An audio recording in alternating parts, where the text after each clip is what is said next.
शीतल, आप बिल्कुल एक वायरल सेंसेशन है सोशल मीडिया पे। आपको सिर्फ स्पोर्ट्स स्टार्स ही नहीं बाहर के, लेकिन तमाम जो लीडर्स भी हैं वो आपको पहचानते हैं। आपका जो आपकी वीडियोस हैं, शुरुआत से ही आपकी वीडियोस को बहुत पसंद किया जा रहा है, सब आपको सलाम करते हैं।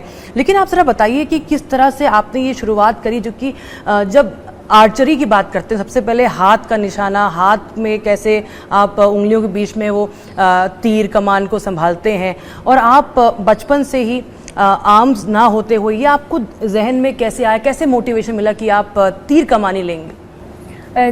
जैसे कि अब सब देखते हैं यूट्यूब पे शीतल देवी को, पहले कोई नहीं पहचानता था मुझे जब मैं अपने गांव में थी, और बहुत कम लोगों ने मेरे पे विश्वास किया था कि मैं भी कुछ कर पाऊंगी अपने देश के लिए।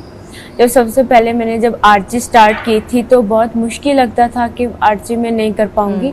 पहले हम जब अपने गांव में होते थे तो हम लकड़ी का धनुष बनाते थे, ताकि हमें पता भी नहीं था कि ये भी कुछ खेल होती है।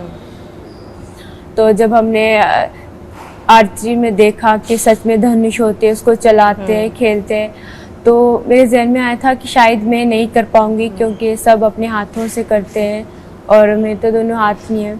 और फिर कुलदीप सर ने मुझे बताया कि तुम अपने पैर से कर सकती हो और एक न एक दिन अपने देश के लिए ज़रूर मेडल लाओगी। और शायद वो मेरे जहन में बैठ गया कि शायद मैं करूं, और विश्वास आया अपने आप पे कि शीतल तुझे करना है।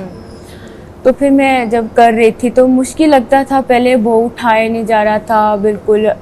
तो मैं सर को कहती थी कि बहुत भारी है, और सर ने बिल्कुल छोटा सा वो दिया मुझे पहले, और जो डिवाइस था वो बनाया सर ने, ताकि थोड़ा थोड़ा समय में मेरे को आसानी हुआ। पहले मुश्किल होता है चलाने में, बट जब हम थोड़ा सीख जाते हैं तो फिर आसानी होता है। स्कूल में आप स्कूल जाती थी, आप किश्तवाड़ से हैं, और कैसा लगता था कि जब आप स्कूल जाती थी, क्या आपको कभी लगा कि मैं अलग हूँ, मुझे ऐसा ट्रीटमेंट मिल रहा है, या लोग मुझे अलग तरीके से देख रहे हैं, ऐसा लगता था आपको क्या कभी? नहीं, ऐसा कभी हुआ नहीं। जैसे कि फैमिली को भी बहुत अच्छा प्यार मिला है, कभी फैमिली में भी नहीं किसी ने अलग होने का एहसास दिलाया। स्कूल जाती थी, फ्रेंड टीचर सब मेरे साथ रहते थे, बड़े प्यार से रहते थे, तो ऐसा कभी महसूस नहीं हुआ मुझे। इंडियन आर्मी का भी काफ़ी बड़ा रोल रहा है। आपने सबसे पहले आई थिंक इंडियन आर्मी का ही एक इवेंट जो था किश्तवाड़ में ही जो ऑर्गेनाइज हुआ था, वहाँ पर आपने पार्टिसिपेट किया था। उसके बाद से कहीं ना कहीं आप इस स्पोर्ट को सीरियसली लगी थी? नहीं, ऐसा कुछ नहीं है। मैंने वहाँ पे कोई स्पोर्ट्स नहीं खेला है। स्पोर्ट्स में आर्चरी जब आप में आई थी वो श्री माता वैष्णो देवी वहाँ पे स्टार्ट की है। किश्तवाड़ में मैंने कभी स्पोर्ट्स नहीं किया, ना मैंने कभी सुना है कि स्पोर्ट्स भी कुछ होता है।